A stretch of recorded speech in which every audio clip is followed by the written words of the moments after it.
दोस्तों नमस्कार, स्वागत है आपके YouTube चैनल में कैरी एग्जाम। कैसे हैं आप लोग? मैं आपके साथ विनय त्रिपाठी और आज हम बात करेंगे अपने सीरीज नंबर 8 की और घटना चक्र के प्रश्न पत्र के साथ। और ये सारे जो भी सीरीज चल रही है प्रीवियस ईयर विथ नोट्स के साथ चल रहा है। ठीक है, तो हमारा टॉपिक आज का रहेगा मौलिक अधिकार। और बिना देर किए हुए हम अपने नोट्स की तरफ बढ़ते हैं। तो हमारे सामने नोट्स नेहरू रिपोर्ट, अगर नेहरू रिपोर्ट की बात करें, मौलिक अधिकार की बात कर रहे हैं। नेहरू रिपोर्ट 1928 द्वारा मूल अधिकारों को भारत के संविधान में सम्मिलित करने की आकांक्षा प्रकट की गई थी। ठीक है, और भारतीय संविधान में भाग 3 के अंतर्गत 12 से 35 में मौलिक अधिकार का वर्णन किया गया है। अगर हम बात करेंगे मौलिक अधिकार आया कहाँ से और ये सबसे पहले मांग कहाँ से उठी थी, तो याद करिए हम थोड़े हिस्ट्री में चले जाते हैं। 1895 में सबसे पहले मांग किए थे एनी बेसेंट ने।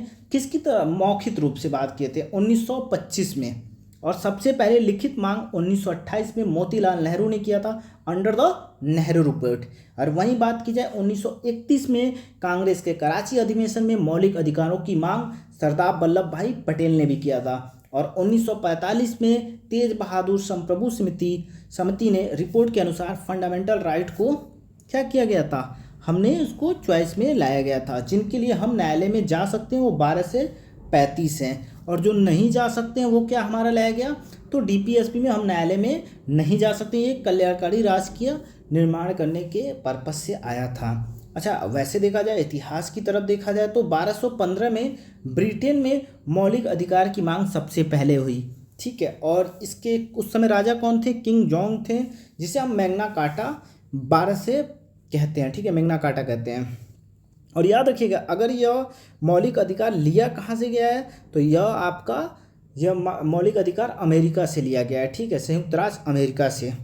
ठीक है, और हम बात करेंगे इसमें कितने मतलब अध्याय हैं, कितने इसमें वो हैं कि आपके समता का अधिकार से कुल टोटल कितने हैं। संविधान में 6 मौलिक अधिकार दिए गए हैं। राइट टू द इक्वलिटी की बात की जाएगी, स्वतंत्रता का अधिकार बात किया जाएगा, शोषण के विरुद्ध के अधिकार की बात की जाएगी, धार्मिक स्वतंत्रता का अधिकार की बात की जाएगा, सांस्कृतिक एवं शैक्षणिक अधिकारी जो कि आर्टिकल 29 से 30 है। और हम बात करेंगे संवैधानिक उपचारों का अधिकार आर्टिकल 32 है। ठीक है, और हम बात करेंगे अब और जो संवैधानिक उपचारों, भारतीय संविधान में मौलिक अधिकारों को राज्य कृत्यों के विरुद्ध एवं गारंटी के रूप में स्थान दिया गया है। मौलिक अधिकार पूर्णतः निसर्गी एवं अप्रतिदेय की श्रेणी में आते हैं। अनुच्छेद 352 के तहत अगर आपात की उद्घोषणा के प्रवर्तन की स्थिति में अनुच्छेद 358 और 359 के तहत, किसके तहत? 358 और 359 के प्रावधानों के अंतर ही मौलिक अधिकारों का निलंबन किया जा सकता है। मौलिक अधिकारों को न्याय योग वाद योग रूप में संविधान में रखा गया है। वर्तमान में आपको बता दिया गया कि 6 मौलिक अधिकार हैं, लेकिन जबकि मूल संविधान में 7 मौलिक अधिकार थे। 7वां कौन था तो आपको पता होगा, संपत्ति का अधिकार। इसे बाद में संशोधन करके 300A में इसको रखा गया है। ठीक है, जो कि विधि अधिकार है। अब तो संविधान में दिए मौलिक अधिकार की तुलना अमेरिका के अधिकार बिल से की जाती है। भारतीय संविधान में मौलिक अधिकारों के संरक्षण का दायित्व न्यायपालिका के पास है। संविधान के अनुच्छेद 14 यह सुनिश्चित करता है किसी भी व्यक्ति को विधि के समक्ष समता से या विधि के समान संरक्षण से वंचित नहीं किया जाएगा। यानी कि विधि के समक्ष समता या विधि के समान संरक्षण से वंचित नहीं किया जाएगा। और इस रूप में अनुच्छेद 14 जो है ना, विधायन सत्ता पर नियंत्रण लगाता है। अनुच्छेद 14 जो है वो विधायन सत्ता पर नियंत्रण लगाता है। यानी कि हम कह सकते हैं, अगर शॉर्ट में कहा जाए तो यहाँ पे हम विधि की समझ समानता equality before to the law. अपवाद इसमें क्या है? इसमें प्रेसिडेंट ऑफ इंडिया और गवर्नर ऑफ स्टेट का इसमें क्या है? अपवाद एक रखा गया है 361 को आर्टिकल। अब हम बात करेंगे नेक्स्ट बात करेंगे इसमें 14 में विधायन सत्ता का नियंत्रण लगाते थे। भारतीय संविधान में समानता के अधिकार को 14 से 18 तक रखा है। कुल 5 अनुच्छेदों में वर्णित किया गया है। ठीक है, अनुच्छेद 14 विधि के समक्ष समता, अनुच्छेद 14 विधि के समक्ष समता, अनुच्छेद 15 धर्म जाति मूल वंश लिंग और जन्म स्थान के आधार पर समानता दी जाएगी। ठीक है, इसमें कोई भेदभाव नहीं होगा। और अगर वही बात करें आर्टिकल 16 की, समान अवसर लोक नियोजन की समता, और इसमें अपवाद दिया गया था 16(4) में जोड़ा गया बाद में रिजर्वेशन अनुसूचित जाति एवं जनजाति के तहत। ठीक है, अब बात करेंगे कुछ अनुच्छेद 17 अस्पृश्यता का अंत, इसमें कोई संशोधन नहीं किया जा सकता है। और अनुच्छेद 18 भारत में उपाधियों का अंत। ठीक है, हम इसके उपाधियों का यूज ओनली कर सकते हैं डॉक्टर में, डिफेंस में, आफ्टर रिटायरमेंट में। ठीक है, अब हम बात करेंगे आर्टिकल 19 से लेके 22 तक स्वतंत्रता का अधिकार है। अनुच्छेद 19 के अंतर्गत अभिव्यक्ति की स्वतंत्रता में सहित कुल 6 प्रकार की स्वतंत्रता प्रदान की गई। अनुच्छेद 19A में यानी 19 फर्स्ट में वाक एवं अभिव्यक्ति की स्वतंत्रता और इसी के अंतर्गत समाचारों पत्रों की स्वतंत्रता भी निहित मानी जाती है। मीडिया की बात की जाए तो अनुच्छेद 19A में मानी जाती है। ठीक है, उच्चतम न्यायालय अपने अनेक निर्णयों में सूचना के अधिकार को 19A में ही रखा गया है। प्रदत्त वाक एवं अभिव्यक्ति की स्वतंत्रता के अधिकार में निहित माना है। संविधान के अनुच्छेद 19A में 19 ख में शांतिपूर्व यानी कि 19B में शांतिपूर्व एवं निरायुध सम्मेलन की स्वतंत्रता है। और अनुच्छेद 19C में यानी कि ग में संगम या संघ सहकारी सोसाइटी बनाने की स्वतंत्रता दी गई है। और अनुच्छेद 19D या घ में भारत के राज्य क्षेत्र में सर्वत्र आवास संरक्षण की स्वतंत्रता। और अनुच्छेद 5 में यानी कि ई में भारत में किसी भी क्षेत्र पर निवास करने की स्वतंत्रता। अपवाद में जम्मू एवं कश्मीर था। ठीक है, आपातकाल के में सबसे पहले रद्द होगा, ये भी याद रखिएगा। और अनुच्छेद 6 जो कि कोई वृत्ति व्यापार या कारोबार करने की स्वतंत्रता है। 44वें संविधान संशोधन 1978 के द्वारा अनुच्छेद 19 क को लोप कर दिया गया। इसे अनुच्छेद 19 क से लेकर 19 छ तक दी गई है। विभिन्न स्वतंत्रताओं पर 19(2) से लेकर 19(6) तक के दिए गए विभिन्न आधारों पर निर्बंधन आरोपित किया जा सकते हैं। अनुच्छेद 20 का संबंध अपराधों के लिए दोष सिद्धि के संबंध में संरक्षण से है। और अनुच्छेद 21 का संबंध प्राण एवं दैहिक स्वतंत्रता के संरक्षण से है। और एवं अनुच्छेद 21 क से तो शिक्षा के अधिकार, इसका किस संविधान संशोधन के किया गया था, तो 86वां संविधान संशोधन 2002 के तहत इसको जोड़ा गया था 21A में। अनुच्छेद 22 में कुछ दशाओं में गिरफ्तारी और निरोध से संरक्षण का प्रावधान किया गया।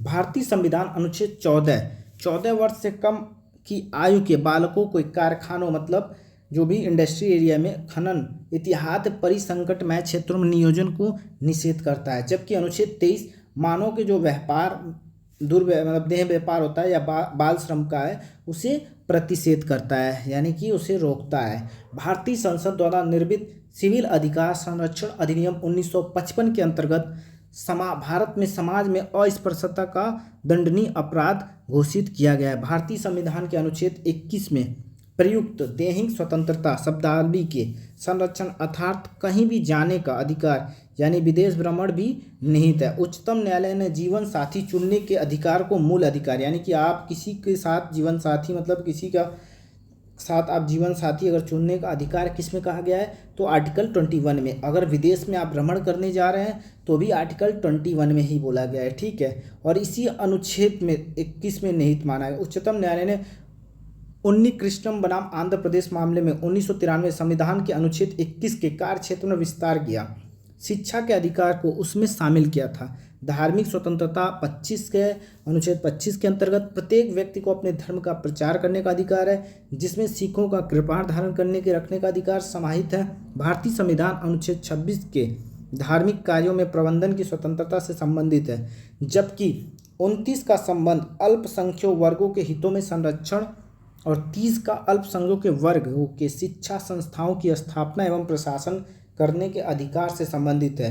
भारतीय संविधान 44वें संविधान संशोधन 1978 द्वारा संपत्ति के अधिकार को किसके द्वारा 44वें संविधान 1978 के द्वारा संपत्ति के अधिकार को मूल अधिकार की श्रेणी से हटाकर अनुच्छेद 300 क के तहत विधि अधिकार की श्रेणी में डाल दिया गया। भारतीय संविधान अनुच्छेद 32 के अंतर्गत संवैधानिक उपचारों का अधिकार उल्लेखित है।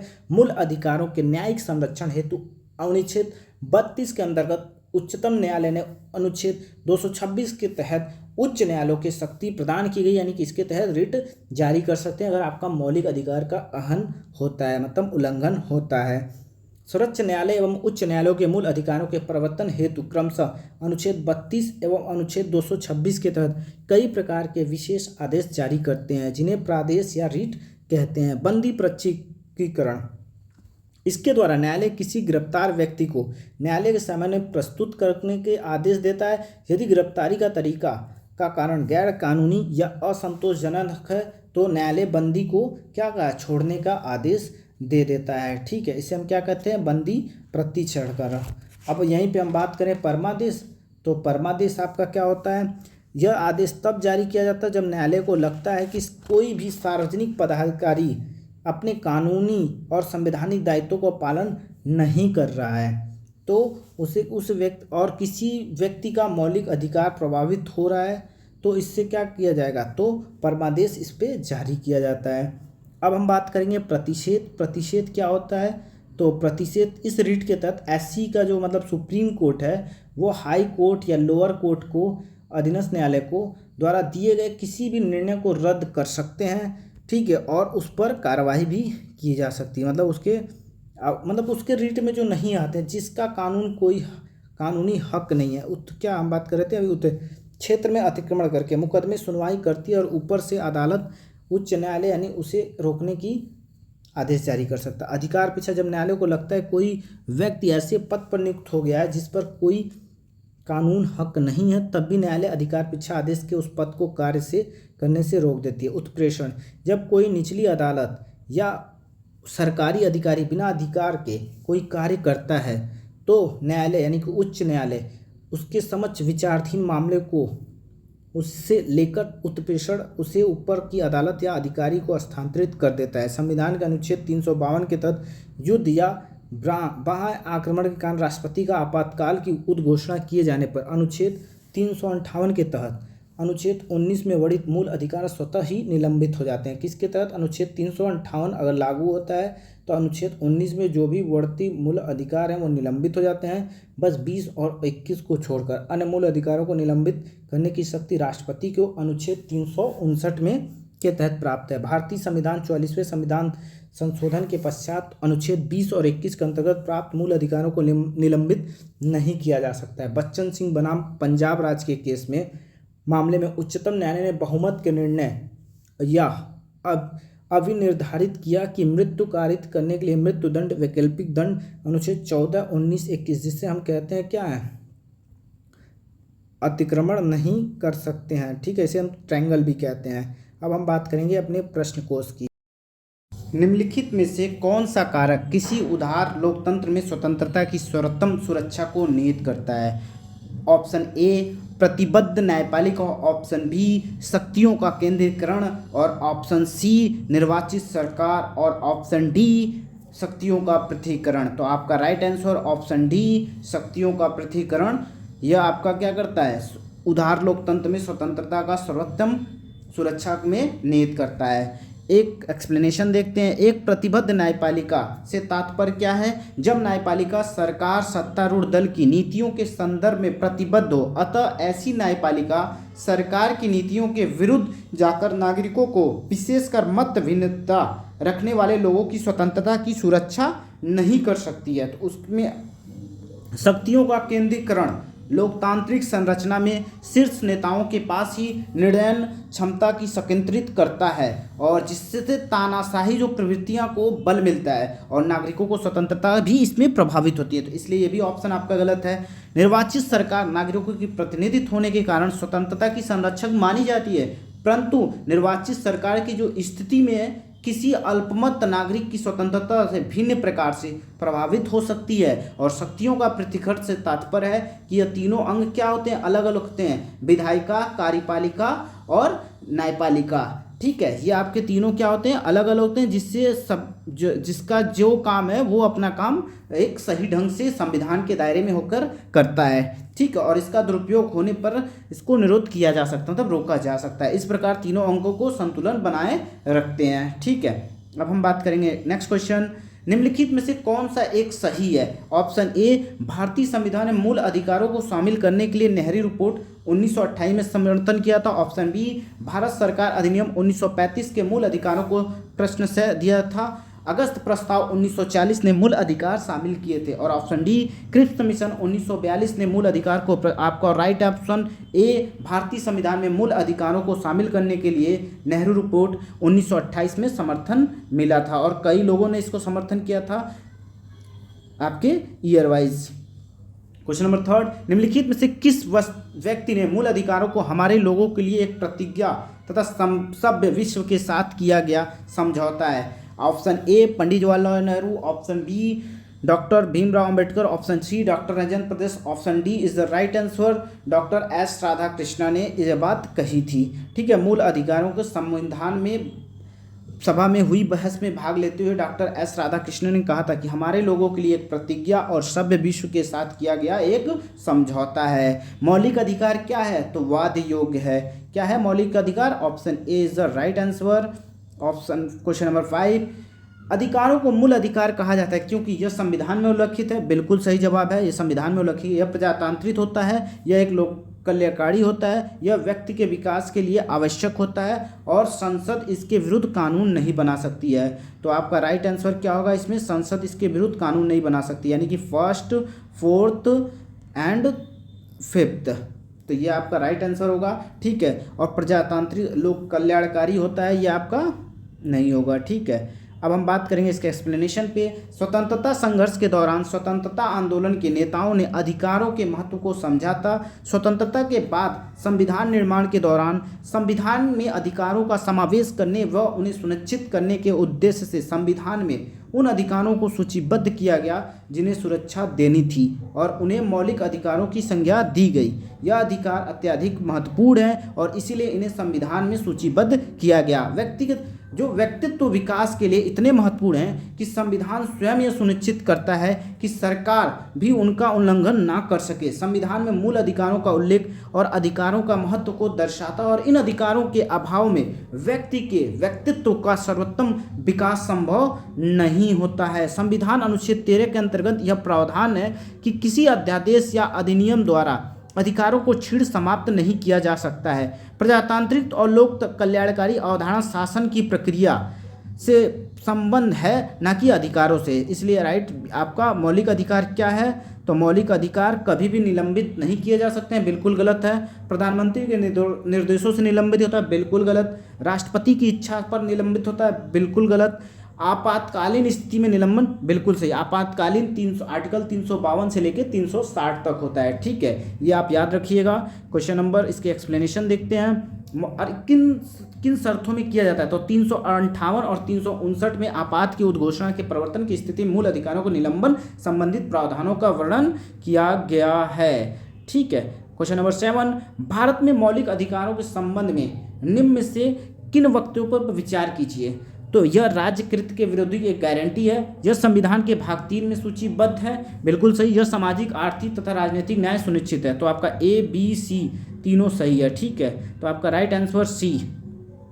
अब हम बात करेंगे नेक्स्ट क्वेश्चन क्वेश्चन नंबर 8, भारतीय संविधान किस अनुच्छेद के अंतर्गत नागरिकों को मौलिक अधिकार दिया गया? तो option B is the right answer.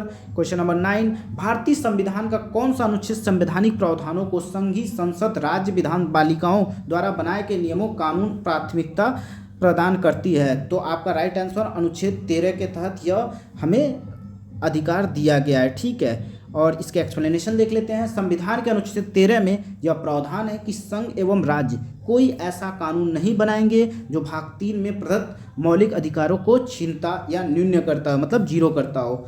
ठीक है, यदि कोई कानून मौलिक अधिकारों का उल्लंघन करता है तो वह कानून क्या हो जाता है, उस मात्रा तक, जितने मात्रा तक वो कानून उल्लंघन कर रहा है संविधान का, वहां तक, उस मात्रा तक वो क्या होता है, शून्य हो जाएगा। ठीक है, अनुच्छेद 32 संवैधानिक उपचारों का अधिकार है। अनुच्छेद 245 केंद्र एवं राज्य द्वारा बनाई गई विधियों का विस्तार और अनुच्छेद 326 लोकसभा एवं विधानसभा का निर्वाचन एवं वयस्क मतदान पर होना। ठीक है, क्वेश्चन नंबर 10, भारतीय संविधान के अनुच्छेद 13 का मुख्य उद्देश्य निम्नलिखित से किसके संदर्भ में संविधान की सुरक्षितता सुनिश्चित करना है? तो आपका राइट आंसर होगा मौलिक अधिकार। Option B is the right answer.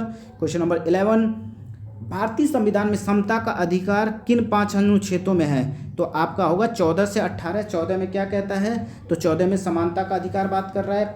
15 में क्या बात कर रहा है? अवसर की बात करेंगे, ठीक है। और 16 में क्या बात करेंगे? 15 में क्या बात करेंगे? धर्म, मूल, वंश, जात, लिंग और जन्म स्थान पर बात करेंगे।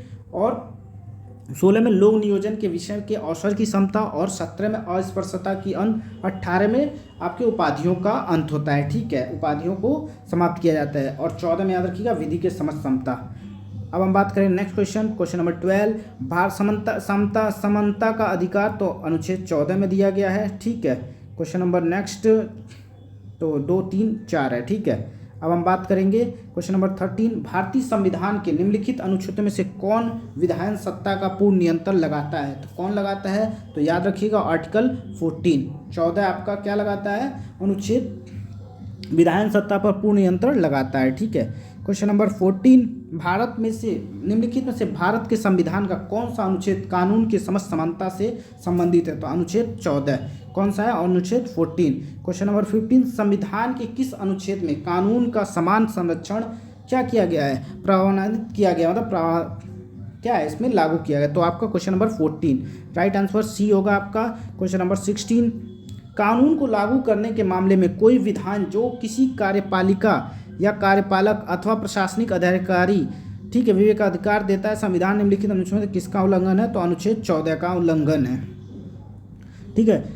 संविधान के अनुच्छेद 14 के अनुसार, ठीक है, 14 के अनुसार भारत के राज्य क्षेत्र में किसी व्यक्ति को विधि के समस्त समता या विधि के समान संरक्षण से वंचित नहीं करेगा। यह विधि के शासन, रूल ऑफ लॉ एंड मूल तत्व हैं, जिसका तात्पर्य सभी के लिए एक कानून और सभी के लिए एक न्यायतंत्र। अतः कानून को लागू करने के मामले में कोई विधान जो किसी कार्यपालक या प्रशासनिक अधिकारी को अनिर्देशित एवं अनियंत्रित व्यक्तिगत अधिकार देता है तो वह संविधान के अनुच्छेद 14 तथा अविध विधि के शासन का उल्लंघन करता है, ठीक है।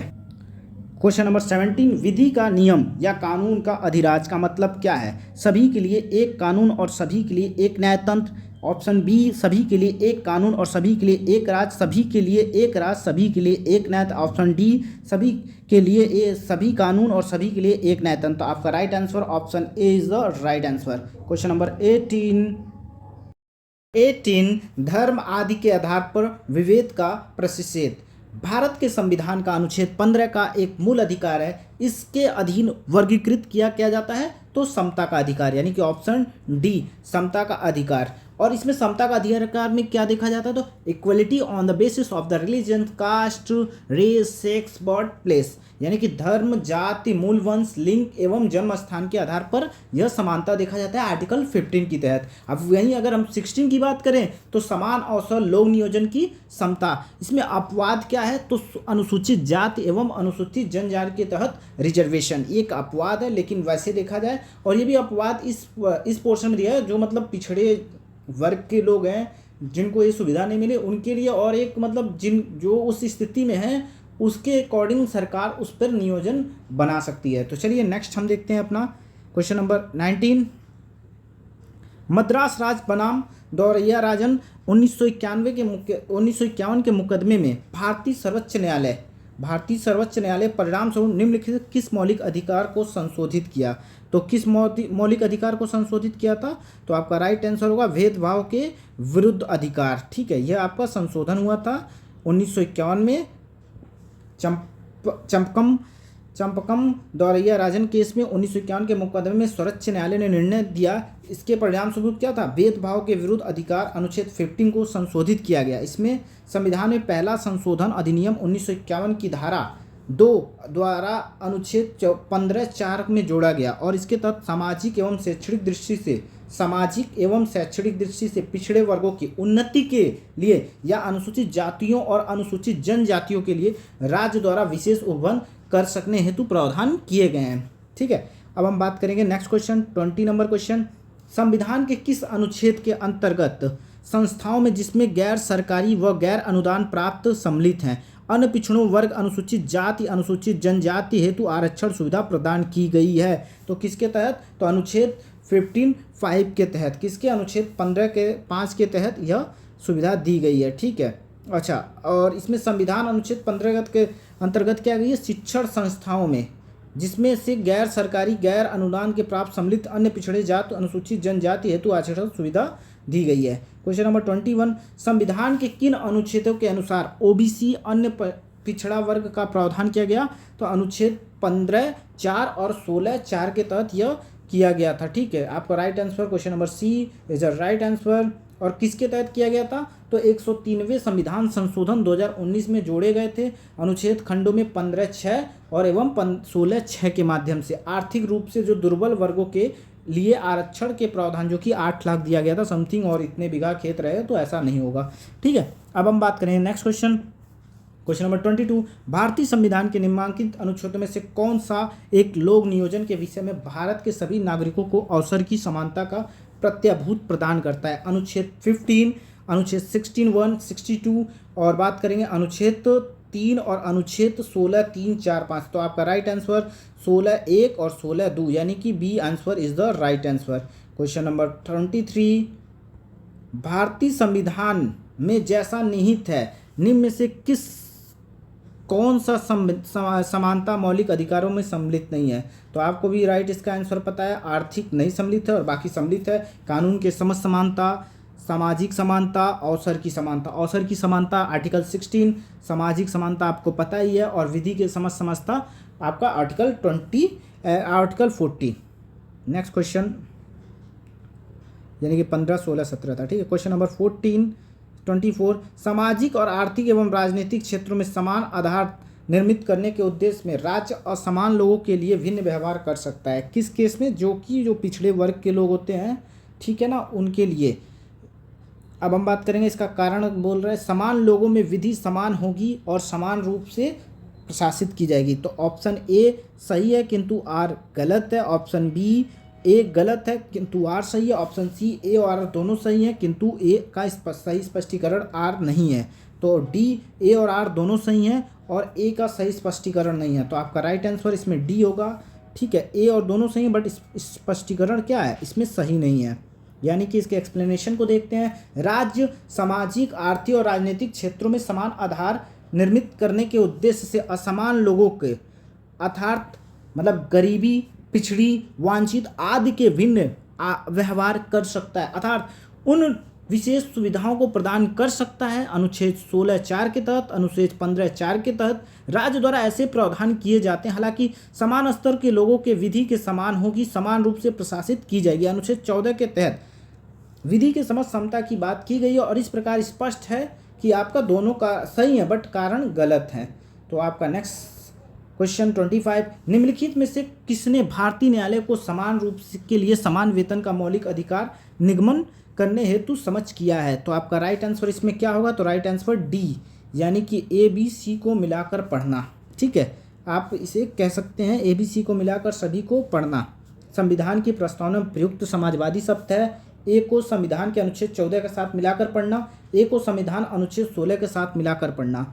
ठीक है, ये आपका कहा गया है क्या कि भारतीय न्यायालय को समान कार्य के लिए समान वेतन का मूल अधिकार, और इसमें 39 आपका दिया गया 39(a) के तहत। ठीक है, 39(d) के तहत सर्वोच्च न्यायालय ने रणधीर सिंह बनाम भारत संघवाद कब हुआ था? 1982 में। यह अभी निर्धारित किया कि अनुच्छेद जो 14 है ना, 16 को संविधान की प्रस्तावना के अनुच्छेद 39(d) के प्रकाश के अनुनिर्देशित करते हुए सामान्य कार्य के लिए समान वेतन सिद्धांत इन अनुच्छेदों को निष्कर्षणीय है कि इसके संगत में वर्गीकरण, असंगत वर्गीकरण असमान मामलों में उचित ढंग से लागू किया जा सकता है।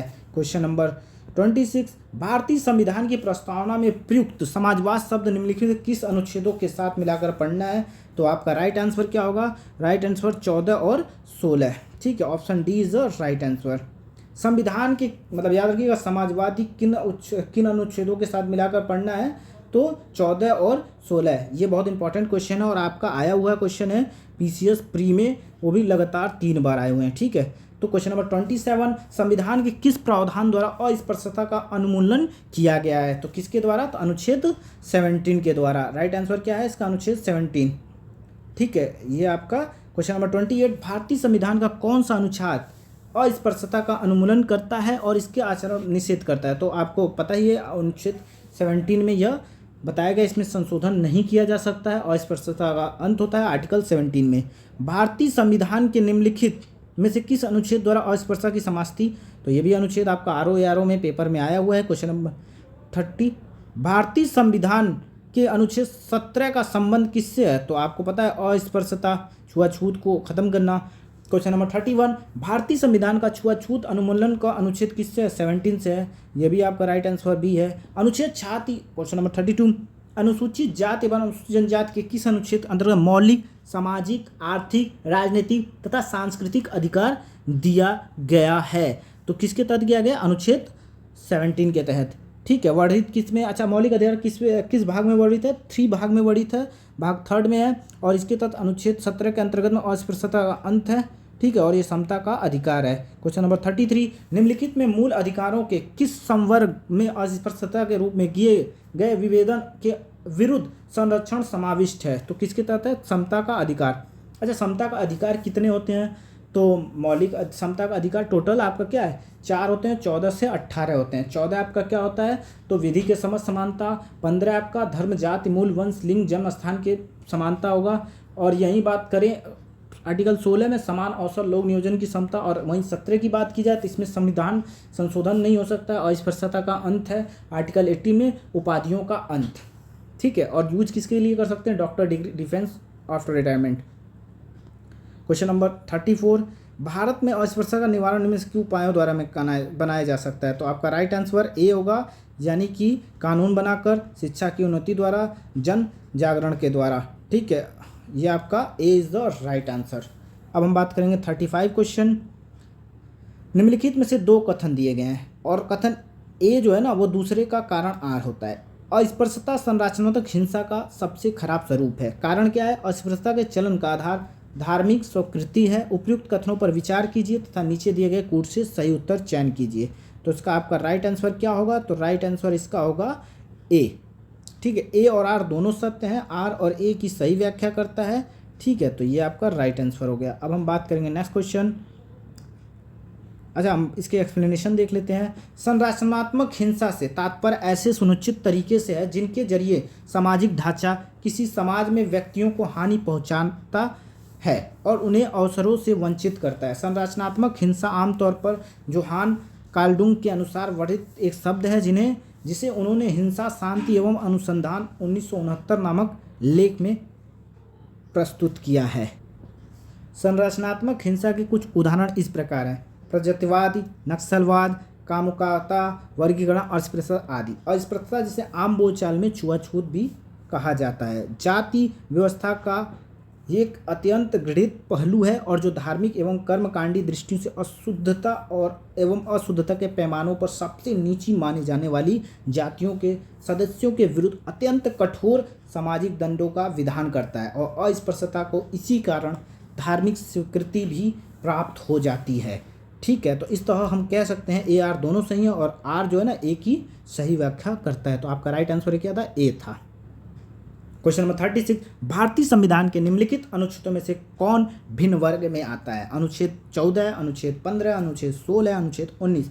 अगर इसके अकॉर्डिंग आयोग ने इसका कोई उत्तर नहीं दिया, लेकिन आपका राइट आंसर डी होगा। मैं रीजन इसका दे सकता हूं क्योंकि अगर 14 और 15 और 16 की बात की जाए तो समानता का अधिकार देता है और उसमें भिन्नता क्या है? 19 में वह स्वतंत्रता का अधिकार देता है 19 से 22 तक। तो इसलिए हम कह सकते हैं इनमें भिन्न देखा जाए तो option D is the right answer.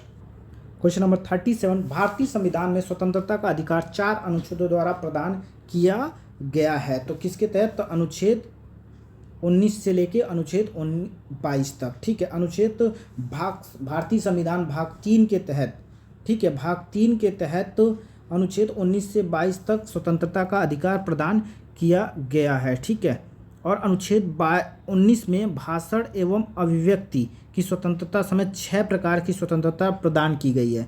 अनुच्छेद 20 में अपराधों के दोष सिद्धि के संबंध में संरक्षण है और अनुच्छेद 21 में प्राण दें स्वतंत्रता का संरक्षण। अनुच्छेद 21 क में अंतर्गत शिक्षा एवं अधिकार। अनुच्छेद 22 के अंतर्गत कुछ दशाओं में गिरफ्तारी एवं निरोध का संरक्षण है। ठीक है, इस प्रकार आपका 19 से लेके 22 तक स्वतंत्रता का अधिकार अनुच्छेद बताता है आपका। ठीक है, क्वेश्चन नंबर 38, भारतीय संविधान के किस अनुच्छेद में भाषण एवं अभिव्यक्ति की स्वतंत्रता के मूल अधिकार का प्रावधान है? तो आपका राइट आंसर अनुच्छेद 19। अब हम बात करेंगे 39, भारतीय संविधान का निम्नलिखित में से कौन सा अनुच्छेद स्वतंत्रता से संबंधित है? तो आपका right answer A is a right answer. और अब इसके एक्सप्लेनेशन देख लेते हैं। संविधान के प्रत्यक्ष रूप से प्रेस की स्वतंत्रता का उल्लेख नहीं है, किंतु अनुच्छेद 1 में अनुच्छेद 1 क के अंतर्गत वर्णित है वाक्य स्वतंत्रता और अभिव्यक्ति स्वतंत्रता। इसके अधिकार में न्यायालय द्वारा इसको निहित माना है, यानी कि प्रेस की स्वतंत्रता माना है। क्वेश्चन नंबर 40, भारतीय संविधान का कौन सा अनुच्छेद प्रेस की स्वतंत्रता है? तो आपका right answer B. Question number 41, Bharat की संविधान में स्पष्ट प्रेस की आज़ादी की व्यवस्था नहीं करता है, किंतु आज़ादी अंतर्निहित अनुच्छेद। आपका राइट आंसर ए होगा। ठीक है, अब हम बात करेंगे नेक्स्ट क्वेश्चन, भारत के संचार पत्रों की स्वतंत्रता। राइट ऑप्शन ए होगा। ठीक है, कौन सा होगा? तो ए होगा आपका। क्वेश्चन नंबर नेक्स्ट, उच्चतम न्यायालय की व्यवस्था अनुसार निजी भवनों के ऊपर राष्ट्रीय झंडे को फहराने के तहत हर नागरिक का मौलिक अधिकार है। तो किसके तहत है? तो आपका राइट आंसर अनुच्छेद 19(1)(a) के तहत, यानी कि option B is the right answer.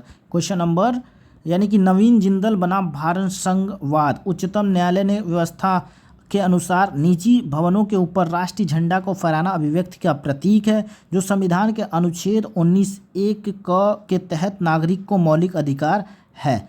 ठीक है, क्वेश्चन नंबर 44, स्वतंत्रता के अधिकार के भाग के रूप में निम्नलिखित में से कौन सा बिना हथियार के शांतिपूर्ण ढंग से इकट्ठे होने के स्वतंत्रता के अंतर्गत नहीं है?